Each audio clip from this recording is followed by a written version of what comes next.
Okay, we're going to call this Finance Committee meeting to order. Present are council members Cost, Bub, Blake, sitting in for Frazier, Labutus, and Marmee. First item on the agenda is a request for appropriation in the amount of $1,000.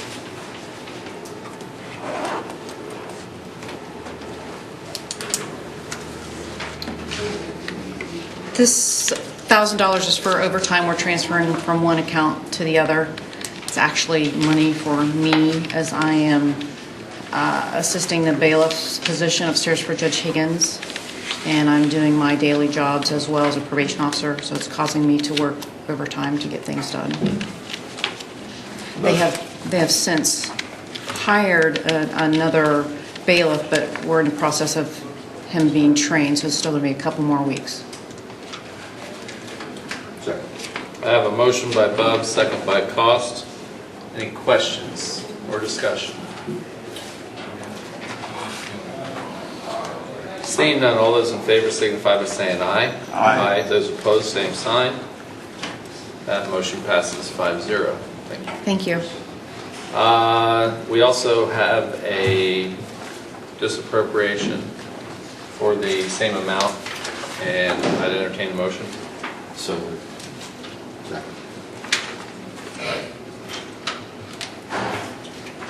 This is for the same thing. Any questions and or discussion?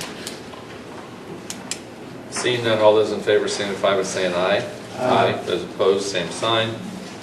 That motion passes 5-0. Next item on the agenda is a request for appropriation amount of $3,000. Thank you, Mr. Chair. We had an employee of the street department leave us. That's just monies that are due to him for vacation. motion. Motion by Bub, second by Cost. Any questions and or discussion?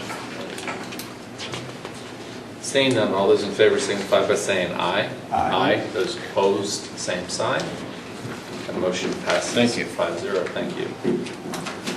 Next item on the agenda is a request for appropriation of $106,000. This is a request to appropriate some money for a preliminary engineering study to look at our UV light disinfection system at our wastewater treatment plant. It's currently a little over 20 years old, but there are some new technologies in UV light technology, and could possibly look at saving enough electricity with some new systems that we could pay for putting the new system in. It's a heavy electric user, so and there's some new technology out there that we want to look at. So this is money for the preliminary engineering report to look at equipment and look at possible design of a new system. So this is not for the actual design, but this is for doing a preliminary investigation into what we can and can't do there. So. Okay. I'll make a motion. Motion by Bub. Second by Cost. Any questions or discussion, Mr. Blake? Mr. Chairman, Roger, where will this take place? Will it be at the actual water facility? This is at the wastewater treatment facility, not the water treatment facility. So we were one of the first facilities in the United States to put in UV disinfection. So obviously we have some of the first technology. So it's over 22 years old now. So and it's come a long way. So this is why we're looking at possibly upgrading it and saving on electric costs out there. So You have some UV. if UV light at the water plant as well. It's a little bit different system up there, a little bit newer system as well. So quite a bit newer system up there. So. Any other questions? Seeing none, all those in favor signify by saying aye. Aye. Those opposed, same sign. That motion passes 5-0. Next item on the agenda is a request for $100,000. Yeah, this is again out of the wastewater funds. This is for, as you know, we're building a new digesters down at the wastewater plant. And while we were doing that, the biosolids have to be hauled to the landfill. So that's an additional cost than what we originally budgeted for out of our normal budget. And so this was to get us through. They're scheduled right now to start those digesters up hopefully by the end of this month. The contractor is on schedule. And once that happens, then we obviously won't need any more money to haul this to the landfill. But it is an additional cost to put it into the landfill as opposed to land applying it. And so that's what this is covering, some additional costs that we have while the construction work is going on. So. Second. Motion by Cost, second by Bub. Questions and/or discussion? Seeing none, all those in favor signify by saying aye. Aye. Those opposed, same sign. Motion passes 5-0.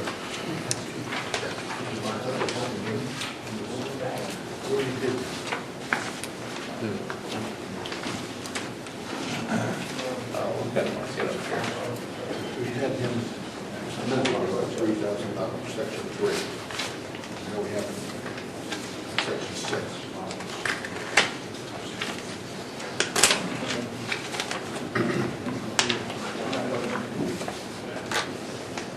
That's something we have to put on the second name.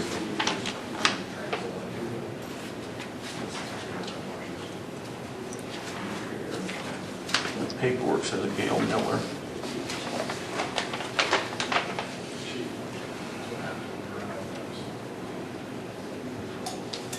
Where did we have him? We had section 3 was, right here, wait, $3,000. This is on this, and then we have it again on section 6. Hey, David, Yes. the Blake Vermillion payout, Yes. we had 3,000 in one section, now we have another section, the same amount. In the paperwork, it says Gail Miller. On the agenda, it says Blake Vermillion, but in Yeah. the paperwork, it says Gail Miller. The 3,000's for Gail Blake. Miller, Okay, thank you. yeah. Good.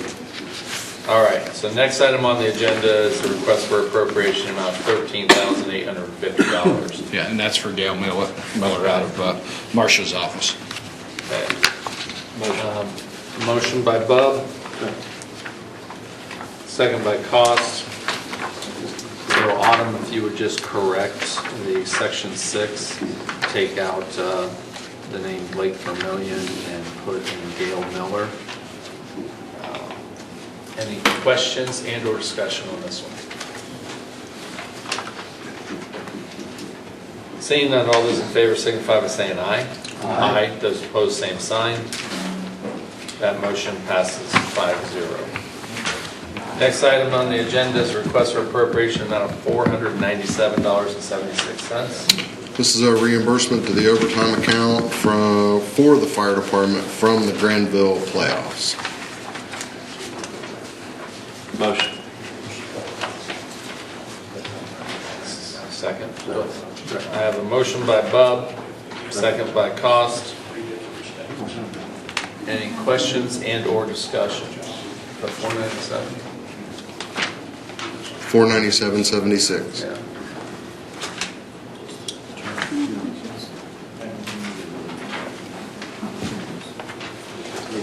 Got it. Any questions and/or discussion on the overtime? Seeing none, all those in favor signify by saying aye. Aye. Aye. Those opposed, same sign. That motion passes 5-0. Next item on the agenda is a disappropriation for the same amount, the $987.49. I'd entertain a motion. Actually, sir, that's a separate Oh, is it? amount. The second section is $987.49 for the YMCA fireworks. Yeah. Make a motion. Motion by Bub, second by Cost.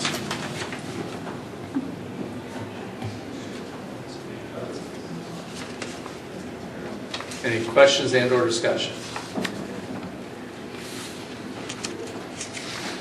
Seeing none, all those in favor signify by saying aye. Aye. Those opposed, same sign. Motion passes 5-0. And the last one is a appropriation amount of $2,115.63. Yes, sir. This is for the July 3rd COTC OSU Newark fireworks. Motion. Motion by Bub, second by Cost. Questions and or discussion? Seeing none, all those in favor signify by saying aye. Aye. Those opposed, same sign. That motion passes 5-0. Thank you. Thank you. And with that, this Finance Committee meeting stands adjourned. Next up is service. All right, we'll call the Service Committee meeting to order. Those present are myself, Rath, Cost, Bub, and Blake, and Mr. Labuda sitting in for Mark Wang. First will be resolution number 19-55, authorizing and directing the Director of Public Service to accept bids and sell certain surplus personal property now owned by the City of Newark, Ohio, declaring that such property is no longer needed for any municipal purpose and declaring an emergency. Mr. Rhodes, you have the floor. Thank you, Mr. Chair. This is another service complex auction of vehicles and items. That auction will take place on October 5th. And the reason it's an emergency, it'll allow us to hit all our deadlines we legally need to hit for advertisement purposes. Thank you. Any questions from the committee? Motion. Motion by Bud. Second. Seconded by Cost. Questions from the audience? Seeing none, all those in favor signify, all those in favor of sending this on to full council signify by saying aye. Aye. All opposed, same sign. Thank you. That will Thank you. pass 5-0. Up next will be ordinance number 19-16, an ordinance annexing certain territory, generally described as being .419 acres, more or less, located in Newark Township, to the City of Newark, Ohio, and declaring an emergency. Mr. Sassen. Mr. Chairman, this is the last piece of legislation in the process to annex a single residential property on Myrtle Avenue. Council previously consented. County Commissioners consented. It's now incumbent upon us to accept the property into the city, and that's what this piece does. Okay. Any questions from the committee? Second. Motion by Cost, seconded by Bub. Any questions from the audience? Seeing no questions from the audience, all those in favor of passing this on to council for a full vote signify by saying aye. Aye. All opposed, same sign. That will be passed on. Thank you, Mr. Sass. Up next, we will discuss Resolution 19-58, a resolution of consent authorizing the Service Director of the City of Newark, Ohio to enter into a contract with the Department of Transportation for the Bridge Inspection Program services, including but not limited to routine inspections, element level inspections, critical findings reports, fracture critical member inspections, load rating calculations and reports, weight limits, posting sign recommendations, scour assessments, scour plan of actions, development of fracture critical plans, and underwater dive inspection reports if needed, and declaring an emergency. Mr. Moorhead, you have the floor, sir. Yes, thank you. There's not much more I can say about this other than the city participated in the bridge inspection program that ODOT offered for the years 2017, 18, and 19 at no cost, and we would like to, this is just a piece of legislation to renew our participation for the years 2020, 2021, and 2022, again at no cost. Perfect. Motion by Bub. I had several questions, but you just answered all of them. Thank you. Any questions from the committee? Any questions from the audience? Seeing none, all those in favor of passing this on to council for a few, apologize. Revert back. Can I please ask why we are expediting this with the emergency clause? ODOT requested back. I didn't notice if we had the emergency clause on there. ODOT requested back as soon as possible, is what they said in their note, in order for for them to document our participation. That's all it says. So it's just kind of because ODOT said. Not the best reason in the world I've ever heard, I guess not. but I guess it's a reason. All right, all those in favor of passing this on to council for a full vote, signify by saying aye. Aye. All opposed, same sign. That passes 5-0. Thank you, Mr. Moorhead. Thank you. Thank you, Mr. Lang, for showing up to our service committee meeting. Service committee is now agended. Up next will be Ways and Means. I'll call the Ways and Means Committee to order. We have one item, which is very long. Consider ordinance number 1917 amending section 890.03, 890.051, 890.62, 890.07, 890.10, and enacting sections 890.141, 890.23, 890.24, 890.25, 890.26, 890.27, 890.28, 890.281, 890.29, 890.30, 890.31, 890.32, 890.33, 890.34, 890.35, 890.36, 890.37, and 890.38 of Chapter 890 of the Codified Ordinances of the City of Newark, Ohio, regarding the levying and collection of municipal income taxes. Ms. Good evening. Jones. I promise to be shorter than the legislation. What I've brought before you tonight are ordinance changes that have been mandated by the state legislature that we need to update our ordinance and able to stay in compliance with their ordinance. There were some really brief changes in 890.03 in the definition section. They added the definitions of an employer and an employee, and basically the definitions are an employer is an employer and an employee is an employee.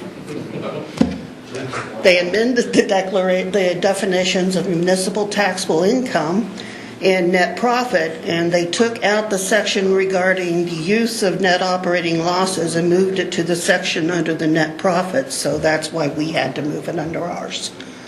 They also further defined who is a tax administrator and who is a tax commissioner. Basically, the differentiation is I'm the tax administrator. Whenever the tax commissioner comes up in the ordinance, it's the state tax commissioner. Okay. A new section is 890.0313T. In that, the state has exempted all out-of-state contractors and employees during a declared disaster in a municipal city from municipal taxation. Basically, it is all of the contractors hired by the cable offices, the phones, the cell phones, electric. Their contractors are no longer subject to municipal income tax. And then 890.0329 defines what who those contractors are. This section, 890.0331 and 41, Section 890.0331 amends the definition of the word pension. It takes out the wording of non-qualified plans. And 890.0341 adds the definition of a retirement benefit plan, which has never been in the ordinance before. And basically what this section is doing is exempting SERPs from municipal taxation. SERPs are supplemental executive retirement plans. Basically, it's deferred compensation paid to highly compensated executives, to where everyone else's 401k and deferred comp are taxable. They have carved out this section that will no longer be taxable for municipal income tax. This section, it was a minor change. When they passed House Bill 5, they said that the monthly and semi-monthly withholding must be received by the tax administrator by the 15th of the month for monthly and by the third business day for semi-monthly after the end of the period. Unfortunately, since it had to be received, companies couldn't get it to us in time. So they changed it to to the tax administrator so that we can now honor the postmarks and the companies have time to get it to us. With a 3-day turnaround, we had companies whose home bases are in California had to send us the withholding before the pay period ended. So they've updated that language. This actually passed with House Bill 49. It eliminates what's called the throwback provision.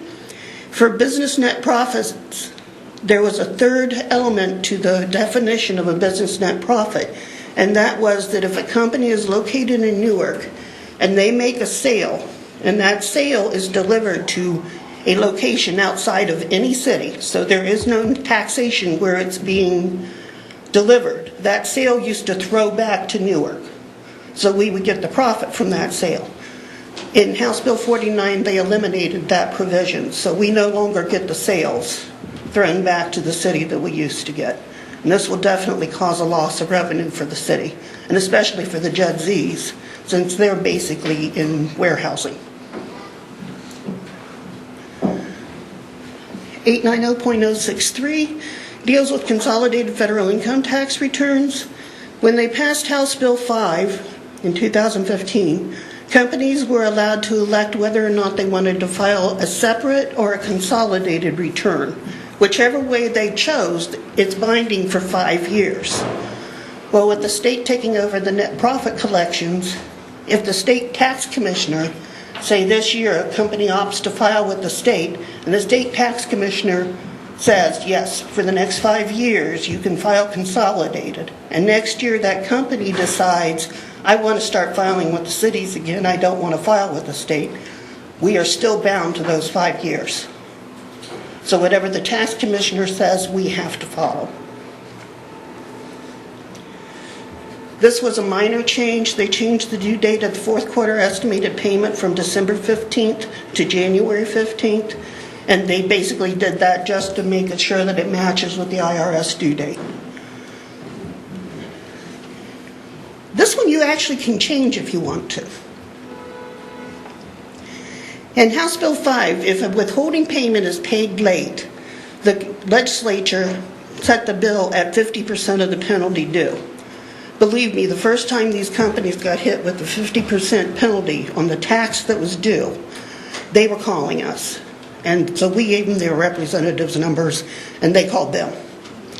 So when House Bill 49 passed in 2017, the legislature changed it so that the penalty can start at $5 per month and accumulate every month or fraction of a month up to 50%.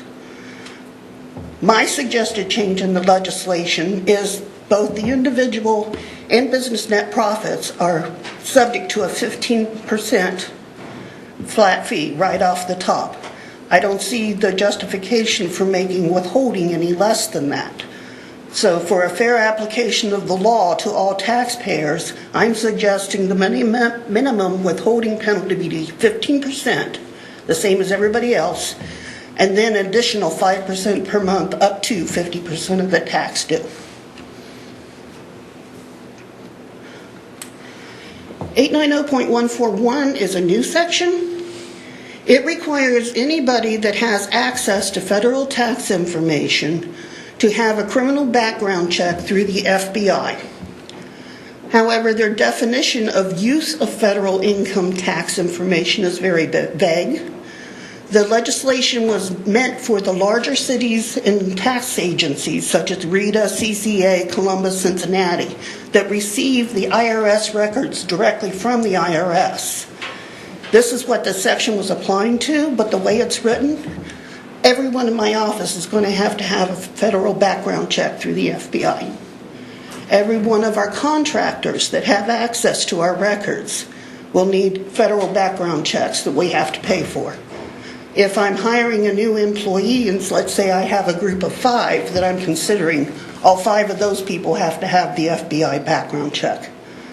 So this is going to be costly for the city.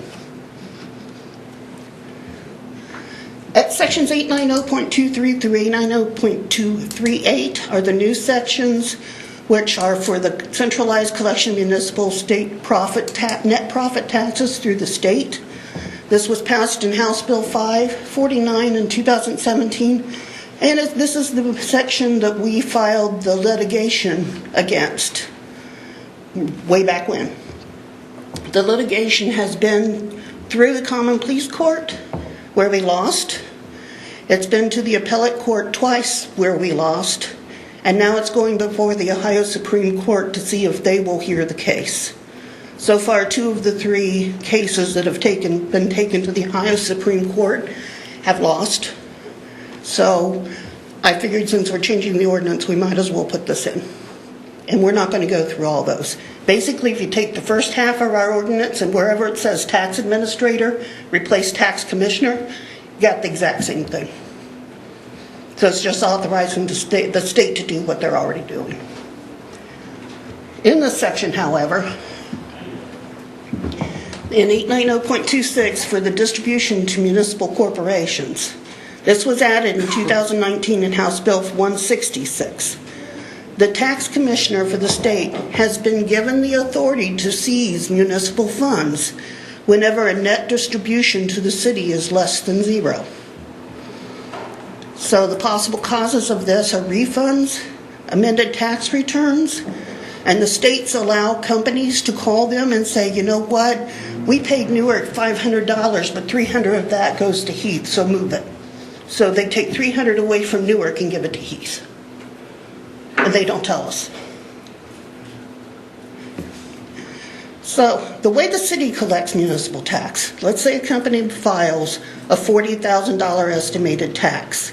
They pay $10,000 every quarter for 4 quarters, and at the end of the year we balance it out. The state method is a company files $400,000. They then in first quarter pay $20,000. Second quarter, they figure, oh, maybe we've paid too much. They pay $3,000. In the third quarter, they can decide that they need to send money to another city, so they take $9,000 away from us. And in fourth quarter, they can ask for $10,000 back. Or everything they've paid, they can get back. So we never know what money we're going to get. And this is how our distribution could be less than 0. So that in the fourth quarter, if they get $10,000 back and we only collect $2,000 from all the other taxpayers, we owe the state $8,000. The methods of repayment is if we have a negative balance, the state tax commissioner will notify the city of the deficiency and we have 30 days in which to pay it. Now, if I have to get an appropriation, it's going to be pushing 30 days to get the money to the state.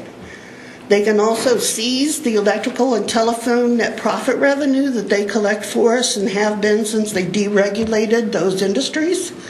They can seize property tax revenue, the gas tax revenue. Basically, any revenue owed to the city by the state, they can take away. And the state tax commissioner is not required to notify the city of the reduction of revenue. And a lot of these taxes do not come through my office. Like the gas tax, property tax, that all goes through the auditor. So they could be shorted money because of our deficiency and nobody told them why they didn't get the money. And I won't know for at least 30 days after the revenue is seized.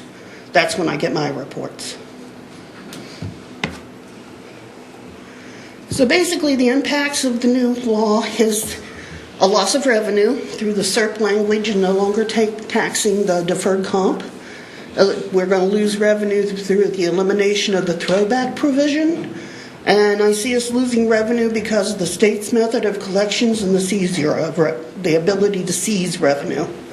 Additional costs are the background tax, the administration of the tax collected revenue and returns through the state, and the accounting and tracking of the seized revenue and keeping track of that so that we make sure that more money is not paid out than what is paid in. And that's it. That's a lot. Thank you very much. You're welcome. I do have a question. Sure. Who did this? I need a name. Anybody in the current legislature you can talk to. Okay. Do you have a motion? second. Are there any questions from the committee? Any questions from the audience? Mr. Frazier? I'll make you move forward. That's okay. How much is an FBI background check? I don't know. We don't know? And so is that going to be coming out of your budget, or do we have a, because we probably currently do FBI background checks for some employees, do we? That's an HR question. Okay. Do you know if we do FBI background checks currently? Generally. Okay. I believe they're about $65. Okay. We wouldn't mind you for police. I mean, not standard anywhere else. The city pays for each one of those. And it's also, you have to consider that the employees at Alpha Link have access to our tax records, so they would have to have a background check. And our proprietary software vendor, CMI out of Dayton, they also have access to the records, so they would need background checks. I mean, it makes sense for everybody to be on the same page and collect the same way, but it seems like we're hurting. I mean, cities are hurting for that. Yep. Any other questions from the audience? All those in favor of sending on to full council, say aye. Aye. All those opposed? Passes 3-0. Thank you.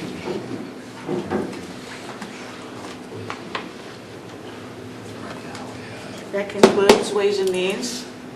Council is at 7 o'clock. Thank you.